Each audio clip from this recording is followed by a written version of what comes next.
ይግቡ በ45000 ካሬ ሜትር ላይ ወደ ተንጣለለው የፊሶን ሪል ስቴት እንኳን ደህና መጣችሁ።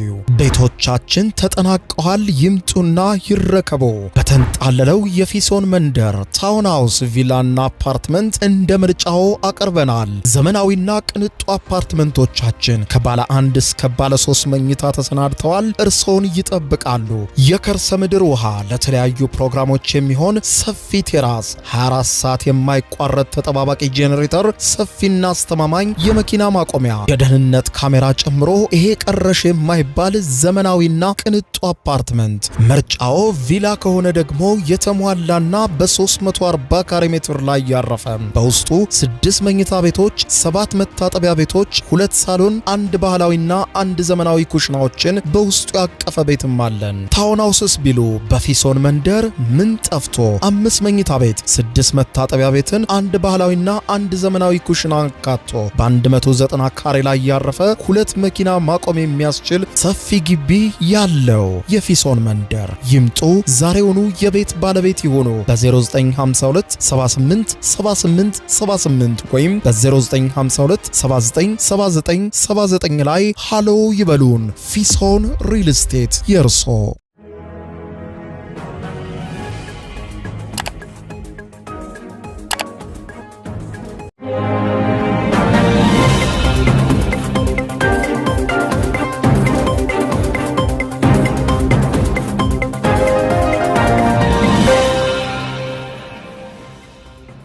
ጤና ይስጥልኝ ክቡራትና ክቡራን የዩቲዩብ ቻናል ቤተሰቦች፣ ምሽቱን የተሰሙ ሰበር መረጃዎችን ይዤ ቀርብ ያለው በርከት ያሉ ዓለም አቀፍ መገናኛ ብዙሃን የሚያወጧቸው ሰበር መረጃዎች ዩቲዩብ ላይ ሲጫኑ ቀድሞ ለእናንተ የማስታወቂያ መልእክት ወይም ኖቲፊኬሽን እንዲደርሷችሁ የዩቲዩብ ቻናሌን ሰብስክራይብ በማድረግ የደወል ምልክቷን መጫን አትዘንጉ።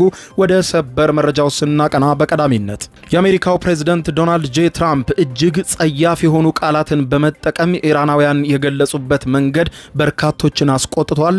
ትራምፕ ጸያፍ የሆኑና አሁን በሚዲያ ሊጠሩ የማይችሉ ቃላትን በመጠቀም የተናገሯቸው ነገሮች አነጋጋሪ በሆኑበት በዚያው መግለጫቸውም ላይ ከነገ በስቲያ ማለትም የፊታችን ማክሰኞ እጅግ አደገኛ ነገር ጠብቁ፣ በኢራን ውስጥ ምንም አይነት ድልድይ፣ ምንም አይነት የነዳጅ ማጣሪያ፣ ምንም አይነት የኃይል ማመንጫዎች አይኖሩም፣ ሙሉ በሙሉ ተረት እስኪሆኑ ድረስ አጠፋቸዋለሁ የሚል መግለጫ ሰጥተዋል። በዝርዝር የፕሬዝዳንቱን መግለጫ የማስደምጣችሁ ይሆናል። በሌላ በኩል ደግሞ ክቡራን አድማጮች እንዲሁ ኢራን በዛሬው ዕለት ምሽት የጦር አዋጅ አውጃለች። ይኸውም ከዛሬ ምሽት ጀምሮ ጥቃት መሰንዘር የጀመረች ሲሆን በኩዌት የውሃ ማጣሪያ ላይ ድጋሚ ጥቃት ፈጽማበታለች። ኩዌት በጥቃቱ እጅግ በጣም እንደደነገጠች የገለጸች ሲሆን ጥቃቷን በዚያ ያላቆመችው ኢራን በተባበሩት አረብ ኤምሬትስ የነዳጅ መሰረተ ልማቶች ላይ ከአሜሪካ ግንኙነት ያላቸው ትልልቅ መሳሪያዎች ላይ ጥቃት እንደምትፈጽምም ገልጻለች።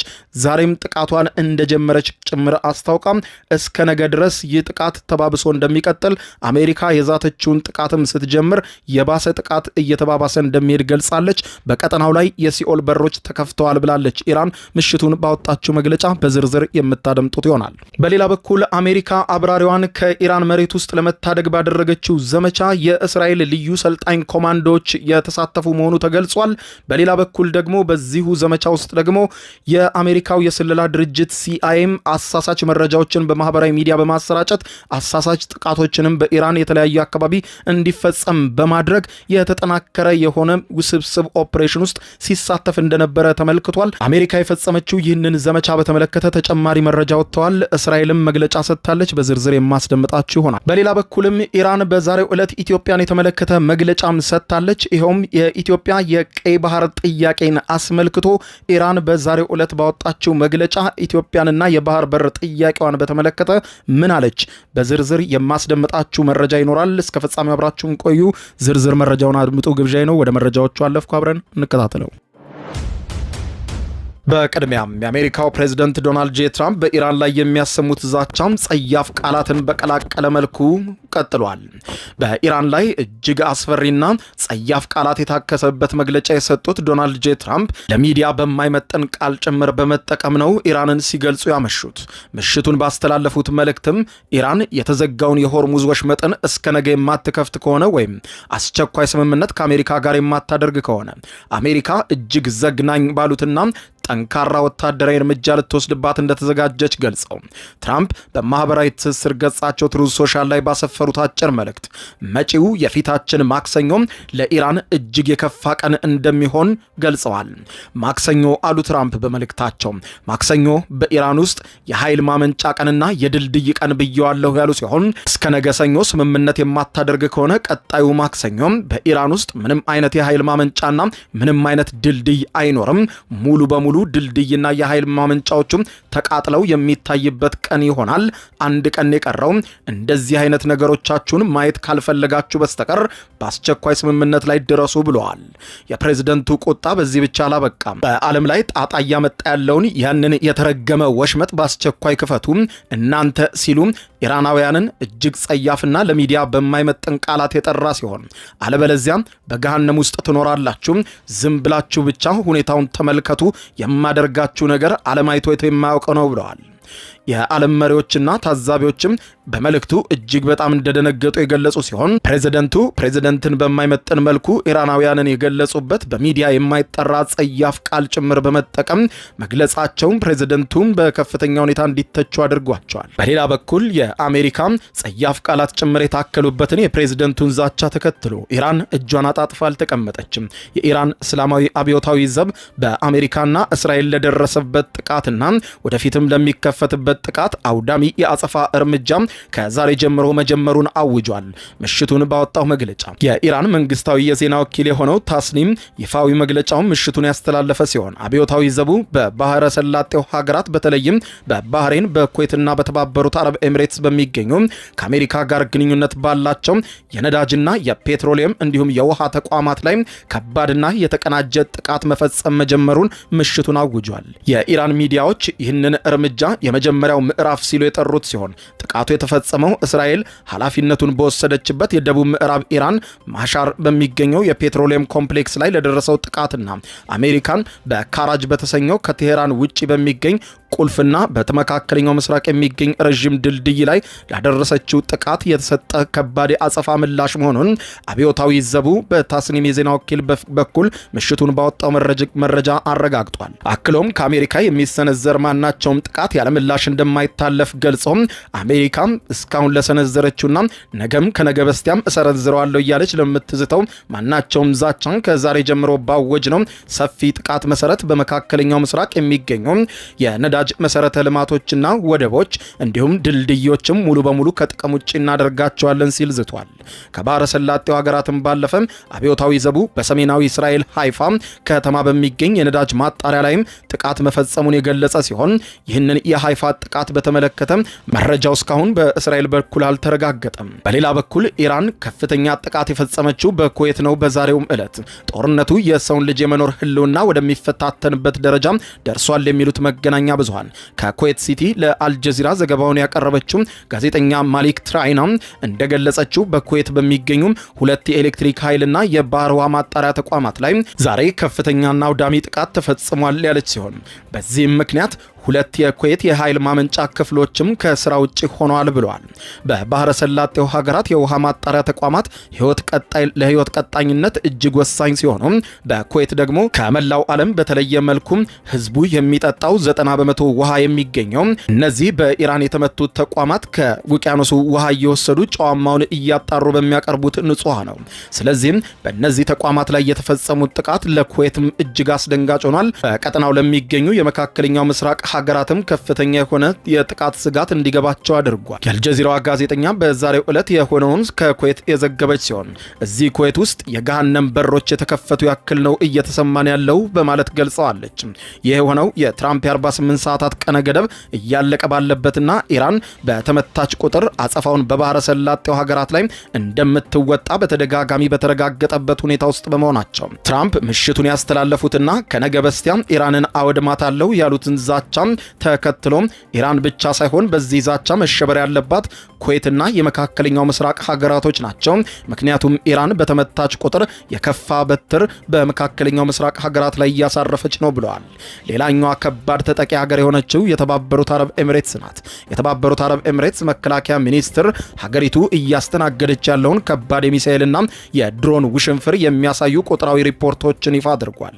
በዚህ ይፋዊ መሰረትም የተባበሩት አረብ ኤሚሬትስ ዛሬ ብቻ የመከላከያ ኃይሏ እንዳስታወቀው ከኢራን የተተኮሱ 9 ባላስቲክ ሚሳኤሎችንና 1 የክሩዝ ሚሳኤል እንዲሁም 50 ድሮኖችን በተሳካ ሁኔታ ዛሬ አክሽፌያለሁ ብሏል። በስብርባሪውም የደረሰ ጉዳት እንደሌለ ገልጿል። ይሁን እንጂ ሚኒስትሩም ጦርነቱ በይፋ ከጀመረበት ከየካቲት 28 ወይም ፌብሩዋሪ 28 አንስቶ ያለውን አጠቃላይ የጥቃት መጠን ሲያሳውቅ አሃዙ እጅግ አስደንጋጭ ነው ብሎታል። የተመቱና የከሸፉ የባላስቲክ ሚሳኤሎች 507 ሲደርሱ የተመቱ የክሩዝ ሚሳኤሎች 24 ናቸው። የተመቱ አጥፍቶ ጠፊ ሰው አልባ በራሪ አውሮፕላኖች ደግሞ 2191 ናቸው። ከዚህ ሁሉ የመከላከል ስራ ባሻገር ጦርነቱ ከጀመረ ጊዜ አንስቶ እስካሁን ድረስ የኤሚሬትስ ታጣቂ ኃይሎች አባላትና 10 ንጹሃን ሰላማዊ ዜጎች ሕይወታቸውን ማጣታቸውን የመከላከያ ሚኒስትሩ ሪፖርት በግልጽ ያሳያል። በሌላ በኩል የባህረ ሰላጤው ሀገር የሆነችው ኦማን በሆርሙዝ ወሽመጥ በኩል መርከቦቿ እንዲያልፉላት ከኢራን ጋር እየተነጋገረች መሆኑ ተዘግቧል። ባህረ ሰላጤው ሀገራት ከዚህ ቀደም በኢራን የተዘጋው የሆርሙዝ ወሽመጥ በአሜሪካ እቅድ ይከፈታል በሚል በትዕግስት ቢጠባበቁም ነገር ግን የሚከፈት አለመሆኑን ተከትሎ የተለያዩ ሀገራት በግላቸው ኢራንን መማጸናቸውን ቀጥለዋል። ወሽመጡን ከኢራን ጋር የምትጎራበተው ኦማን የውጭ ጉዳይ ሚኒስትር በማህበራዊ ትስስር ገጹ ከሰዓታት በፊት ባጋራው ልጥፍ ከቴህራን ባለስልጣናት ጋር ንግግር እየተደረገ መሆኑን ገልጿል። እንደ መስሪያ ቤቱ ገለጻ ከሆነ የኢራን ምክትል ውጭ ጉዳይ ሚኒስትርና ኦማን ተገናኝተው በወሽመጡ በኩል የተሳለጠ የመርከቦችን ጉዞ ሊረጋገጥ የሚችልበትን አማራጭ እየተወያዩ እንደሆነ አመልክቷል። በዛሬው ዕለት እሁድ አመሻሹን የተደረገው ንግግር ከሁለቱ ወገኖች የተውጣጡ ባለሙያዎችን ያካተተ እንደሆነ የገለጸው የኦማን ውጭ ጉዳይ ሚኒስትር መተላለፊያውን በተመለከተ በርካታ ርዕዮትና እቅዶችን እንደቀረቡ አመልክቷል። ሁለቱ ሀገራት የሆርሙዝ ወሽመጥን በተመለከተ የመከሩት የአሜሪካው ፕሬዝዳንት ዶናልድ ጄ ትራምፕ ወሳኙ የመርከብ መተላለፊያ ሰኞ ዕለት የማይከፈት ከሆነ ኢራን ላይ ሲኦልን እንደሚያዘንቡ በዛቱበት ዕለት ነው። ይህ በዚህ እንዳለ ኢራን በሀገሪቱ ፖለቲከኞች ላይ የንግግር እገዳ መጣሏም ተሰምቷል።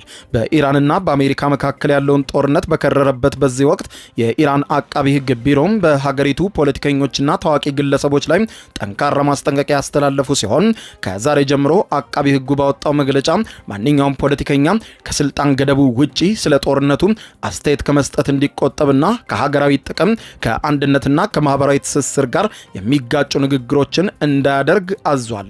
ይህ እርምጃ የተወሰደው በቅርቡ አንዳንድ የኢራን የፖለቲካ ሰዎች በሀገር ውስጥ ፖሊሲና በዋና ዋና ብሔራዊ ጉዳዮች ላይ የሰነዘሩትን አስተያየት ተከትሎ እንደሆነ ገልጿል። መግለጫው አክሎም ሀገሪቱ አሁን ባለችበት እጅግ ስሱና አስቸጋሪ ሁኔታ ውስጥ ሁሉም ታዋቂ ግለሰቦች ለብሔራዊ ደህንነት ቅድሚያ እንዲሰጡና አንድነትን ለመጠበቅ እንዲረዱ ጥሪ አቅርበዋል። ከጦርነቱ ጋር በተያያዘ የሚሰጡ ማናቸውም አስተያየቶች የሀገሪቱን መረጋጋት የሚጎዱ በመሆናቸው የጦርነቱን አካሄድና መረጃን በተመለከተ ከሚመለከተው አካል ብቻ መረጃ እንዲሰጥ ነው በጥብቅ ያስጠነቀቁት። ከዛ ውጪ ስለ ጦርነቱ ስላለው መረጃ በሙሉ በግላችሁ መረጃ እንዳትሰጡ ሲል ለባለስልጣናትና ለፖለቲከኞች አስቸኳይ ማስጠንቀቂያ ተሰጥቷል። ይህ በዚህ እንዳለ በኢራን ኃይሎች ተመቶ በኢራን ውስጥ የወደቀው የአሜሪካ የጦር አውሮፕላን አብራሪን ፍለጋ በተመለከተ ፍለጋውን በስኬት ለማጠናቀቅ ከአሜሪካኖች በተጨማሪ የእስራኤል ኮማንዶዎችን በፍለጋው ላይ መሳተፉ ተዘግቧል። አሜሪካውያን የጦር አውሮፕላን አብራሪን ከኢራን ምድር ለማስመለስ በተደረገው ለአስጨራሽ የ36 ሰዓት ኦፕሬሽን ላይ የእስራኤል ልዩ ሰልጣኝ ኮማንዶዎች መሳተፋቸውም ተዘግቧል። ለመገናኛ ብዙሃን መረጃ የሰጡ የእስራኤል ምንጮች እንደሚሉት ከሆነ የታወቁት የሻልዶግና እንዲሁም የሳይረት ማትካል የተባሉ የእስራኤል የኮማንዶ ክፍሎች በዘመቻው ላይ ቀጥተኛ ተሳትፎ አድርገዋል ብለዋል። ይህ 36 ሰዓታትን የፈጀው ኦፕሬሽን እጅግ አስቸጋሪ የነበረ ሲሆን በሂደቱም አንድ የአሜሪካ ሄሊኮፕተር ጥቃት ቢሰነዘርበትም በሰላም ወደ ጣቢያው መመለስ መቻሉንም አሳውቋል። የእስራኤሉ ጠቅላይ ሚኒስትር ቤንያሚን ኔታንያሁ በዘመቻው ስኬት የተሰማቸውን ደስታ ገልጸው ለፕሬዝዳንት ዶናልድ ጄ ትራምፕ የእንኳን ደስ አላችሁ መልእክት አስተላልፈዋል። ኔታንያሁ አክለውም ይህ ኦፕሬሽን ማንንም ወደ ኋላ አለመተው የሚለውን የተቀደሰ ወታደራዊ መርሃችንን በተግባር ያረጋገጥንበት ነው ብለዋል። እስራኤልና አሜሪካ ያላቸው የጠበቀ ወታደራዊና የደህንነት ትብብርን በኢራን እምብርት ላይ ያሳዩት ይህ ክስተት በመካከለኛው ምስራቅ ያለውን ወታደራዊ ሚዛን ዳግም ያመላከተ ሆኗል። አብራሪውም በሰላም መመለሱም በአሜሪካ ሕዝብ ዘንድ ትልቅ እፎይታን የፈጠረ ሲሆን የሁለቱ ሀገራት ወታደራዊ ጥምረትም ከመቼውም ጊዜ በላይ መጠናከሩን አመላካች ነው ሲሉ መገናኛ ብዙሃን ስለ ዘመቻው ተናግረዋል። በሌላ በኩል የአሜሪካው ፕሬዝዳንት ዶናልድ ጄ ትራምፕ ይህንን ዘመቻ አስመልክቶ ከሰዓታት በፊት በሰጡት ተጨማሪ መረጃ ኢራን አብራሪያችንን ለማግኘት እየተቃረበች ነበረ ብለዋል። ፕሬዝዳንቱ የኢራን ጦር በግዛት ውስጥ ተመቶ የወደቀውን የአሜሪካ ተዋጊ ጀት አባሉን ለማግኘት ከፍተኛ ቁጥር ያለው ኃይል አሰማርቶ እየታገለን ነበር ብለዋል። አሜሪካ ከአርብ ዕለት ጀምሮ ስትፈልገው የነበረውን የአየር ኃይል አብራሪዋን ዛሬ ማለዳ ማግኘቷን ማስታወቋ ይታወሳል። ትራምፕ በትሩዝ ሶሻል ማህበራዊ ሚዲያ ገጻቸው ባሰፈሩት አዲስ መልእክት ላይ ደግሞ በከፍተኛ ሁኔታ የተጎዳውንና እጅግ ጀግና የሆነውን የኤፍ-15 አባል መኮንን ከኢራን ተራሮች ጥልቅ ውስጥ ታድገን አውጥተነዋል ብለዋል። ፕሬዝደንቱም እጅግ የተከበረ ኮሎኔል ሲሉ የገለጹት ወታደር የኢራን ጦር አጥብቆ በብዙ ቁጥር እየፈለገ ነው እናም እየተቃረበ ሊይዘው ነበረ፣ ነገር ግን እኛ ከጠላት ጉሮሮ መንጭቀን አወጣ ነው ሲሉ ተደምጠዋል። አሜሪካ ወታደሯን ለማግኘት በርካታ አውሮፕላኖችን በመቶዎች የሚቆጠሩ ወታደሮቿንም ጭምር አሰማርታ እንደነበር የተዘገበ ሲሆን ዘመቻው የሚካሄደው በኢራን ግዛት ውስጥ በመሆኑም አደገኛ እንደሚሆን ባለሙያዎች ሲገልጹ ቆይተው ነበር። ትራምፕ በማህበራዊ ትስስር ልጥፋቸው እንዳሉት ይህ አይነቱ ስምሪት በሰውና በመሳሪያ ላይ የሚያመጣው አደጋ ምክንያት በብዙውን ጊዜ የማይሞከር ነበር፣ ነገር ግን አሜሪካ አደረገችው ብለዋል። ሁለተኛው ስምሪት የተደረገው አብራሪው በኩለ ቀን ከታደግንበት ከመጀመሪያው ዘመቻ በኋላ ነው። የመጀመሪያው ስምሪት ያልተለመደና በኢራን ሰማይ ላይ 7 ሰዓታትን ያሳለፍንበት ስኬታማ ጊዜ ነበር ብለዋል። ዘመቻው አስገራሚ ተሰጦ የታየበት ትዕይንት ነው ሲሉ ገልጸው በነገው ዕለት ሰኞ ደግሞ ከነዚሁ የበረራ አባላት ጋር ሆኜ ተጨማሪ መረጃ እሰጣቸዋለሁ ሲሉ ገልጸዋል። በሌላ በኩል አሜሪካዊውን አብራሪ በኢራን ኃይሎች እንዳይያዝ ሲአይኤ አሳሳች ዘመቻ ከፍቶ እንደነበርም ተመልክቷል። አርብ ዕለት በኢራን ሲበር የተመታውን የአሜሪካን ተዋጊ ጀት ውስጥ የነበረውን የአየር ኃይል አብራሪን ለመታደግ ጥረት በሚደረግበት ወቅት የአሜሪካ የስለላ መስሪያ ቤት ሲአይኤ ኢራንን ያሳስታሉ ያላቸውን መረጃዎች በተለያዩ መገናኛ ብዙሃን ሲያሰራጭ እንደነበረና አሳሳች ጥቃትም በተለያዩ ቦታ ላይ ሲፈጽም እንደነበር ተገልጿል። በአሜሪካ የቢቢሲ አጋር የሆነው የሲቢኤስ ኒውስ ያወጣው ዘገባ እንደሚያሳየው በማዳን ዘመቻው ወቅትም ሲአይኤ ከፍተኛ ተሳትፎ አድርጓል የተባለ ሲሆን የተዋጊ ጀቱ የመሳሪያ ስርዓት መኮንን የሆነው ኮሎኔል ያለበትን ቦታ ከመታወቁ አስቀድሞ ሲአይኤ ግለሰቡ እንደተገኘና ከሀገሪቱ እያስወጡት እንደሆነ የሚገልጽ መረጃ አሰራጭቶ ነበር። ያ የማሳሳቻ ዘመቻ እየተካሄደ ሳለም ተቋሙ ያሉትን አቅሞች በሙሉ በመጠቀም የአየር ኃይሉ አባል በሚገኝበት ተራራማ ቦታ ማግኘት እንደቻለ አንድ ባለስልጣን እንደነገሩት ሲቢኤስ ኒውስ ዘግቧል። ከዚህም ተቋሙ የወታደሩን ትክክለኛ አድራሻ ለአሜሪካ መከላከያ ሚኒስትርና ለዋይት ሃውስ ሰጥቷልም ተብሏል። ይህ መረጃ የደረሳቸው ፕሬዝዳንት ዶናልድ ጄ ትራምፕ ወዲያውኑ የነፍስ አድን ዘመቻው እንዲጀመር ትዕዛዝ የሰጡ ሲሆን ሲአይኤ ከአብራሪው ጋር የተያዙ የቀጥታ መረጃዎችን ሲያቀርብና ሲያቀናብር ነበር። ትራምፕ ዛሬ በማህበራዊ ትስስር ገጻቸው ባሰፈሩት ጽሑፍም በሰጠሁት ትዕዛዝ መሰረት የአሜሪካ ጦር በዓለም ላይ እጅግ ገዳይ የሆኑ መሳሪያዎችን የታጠቁ በርካታ አውሮፕላኖችን ልኳል ብለው ነበር።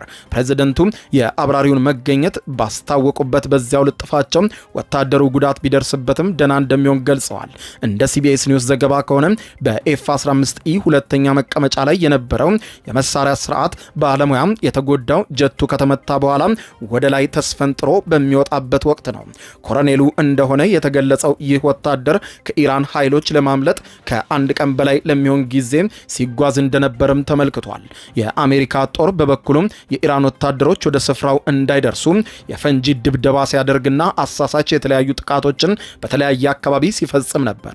በተለይም ደግሞ ግለሰቡ ያለበት ቦታ እንደታወቀ ግለሰቡ ባለበት አካባቢ በዙሪያው ጥቃት ሲፈጽም እንደነበር የተገለጸ ሲሆን ይህም አዳኞች ወደ ቦታው ገብተው እስኪያወጡት ድረስ ጊዜ ለመስጠትና የኢራን ኃይሎችም ወደዚሁ ሰው እንዳይጠጉ ለማድረግ የታቀደ ልዩ ጥቃት እንደነበረ ነው መገናኛ ብዙሃን እየገለጹ የሚገኙት። በመጨረሻም ኢራን የኢትዮጵያን የባህር በር ጥያቄ በተመለከተ ከኢትዮጵያ ጎን እንደምትቆም በዛሬው ዕለት ገለጠች። በኢትዮጵያ የኢራን ባለሙሉ ስልጣን አምባሳደር የሆኑት አሊ አክባር ራዛኒ በዛሬው ዕለት በጽህፈት ቤታቸው በሰጡት መግለጫ ኢትዮጵያ የባህር በር ለማግኘት የምታደርገውን ጥረት ተገቢና የሚደነቅ መሆኑን ኢራን በልበ ሙሉነት ታምንበታለች፣ ከኢትዮጵያም ጋር ትቆማለች ብለዋል። አምባሳደሩ የሀገሪቱን ወቅታዊ የኢኮኖሚ እድገት፣ የህዝብ ብዛትና የባህር በር መዳረሻ እንዲኖራት የግድ እንደሚል አጽንኦት ሰጥተው ይህ ኢትዮጵያም በቀይ ባህር ላይ የምትፈልገው የባህር ፍላጎት በሰላማዊ መንገድ በድርድር እንዲሳካ ኢራን ማናቸውንም አይነት ድጋፍ ለኢትዮጵያ መስጠቷን ትገልጻለች ብለዋል። ሂደቱ ለቀጠናው መረጋጋት፣ ለኢኮኖሚም ትስስር ወሳኝ መሆኑን አመልክተው ኢትዮጵያ የጠየቀችው ጥያቄ ትክክለኛና ኢራን በሙሉ ድጋፍ የምትሰጠው የምታምንበት ነው ብለዋል። የኢትዮጵያ መንግስት ጥያቄውን በዲፕሎማሲያዊ መንገድ ለመፍታት የሚያሳየው ቁርጠኝነትም የሚመሰገን መሆኑን የጠቀሰችው ኢራን ድርድሩ ለሀገሪቱ ዘላቂ ዋስትና በሚሰጥ መልኩ መከናወኑ ለቀጠናዊ ትስስር የላቀ ፋይዳ እንዳለው አስረድተዋል። ይህ የኢራን ይፋዊ ድጋፍ ኢትዮጵያም በአፍሪካ ቀንድ ያላትን ጂኦፖለቲካዊ ተጽዕኖ ለማጠናከር ለምታደርገው ጥረት ትልቅ ዲፕሎማሲያዊ ግብዓት እንደሚሆን ይጠበቃል ሲሉ ነው በመግለጫቸው አምባሳደሩ የገለጡት። ክቡራን አድማጮች ለሰዓቱ ብታደምጧቸው መልካም ናቸው ያልኳቸው አጫጭር መረጃዎች የሰማችኋቸው ናቸው። ከሰዓታት በኋላ በሌላ መረጃ ተመልሰን እስከምንገናኝ በያለንበት የዓለም ዳር ቸር እንቆይ።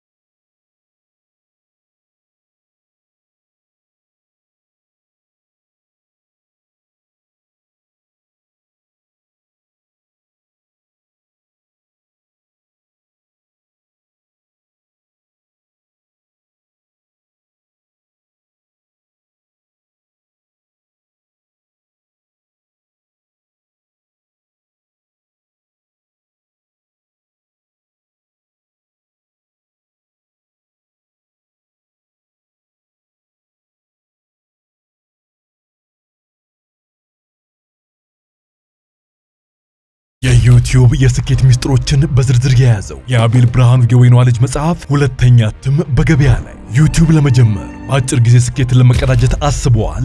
ዩቲዩብ ብጀምር ስንት ብር አገኘሁም ብሎ አስበዋል? እንግዲያውስ በዩቲዩብ 2 የወርቅ 3 የብር ሽልማቶችን ያገኘው የአቤል ብርሃኑ የወይኗ ልጅ የዩቲዩብ ሚስጥሮች መጽሐፍ በዝርዝር ሁሉንም ያብራራሉታል። ዛሬውኑ ገዝተው ህልሞን እውን የሚያደርጉበትን የዩቲዩብ የስኬት መንገድ ይጀምሩ። በሀገር ቤት አከፋፋይ አዲስ አበባ ሜክሲኮ ኮሜርስ መጽሐፍት መደብር። በውጭ ሀገራት ለምትገኙ ከአማዞን ላይ ብታዙ በቀናት ውስጥ ደጁ ይደርሳል። የአማዞን ሊንኩን እዚህ ቪዲዮ ኮሜንት ላይ ያገኙታል። የዩቲዩብ ሚስጥሮች፣ ዘመኑ ጋር ተፈላጊ መጽሐፍ።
ይግቡ በ45000 ካሬ ሜትር ላይ ወደ ተንጣለለው የፊሶን ሪል ስቴት እንኳን ደህና መጣችሁ።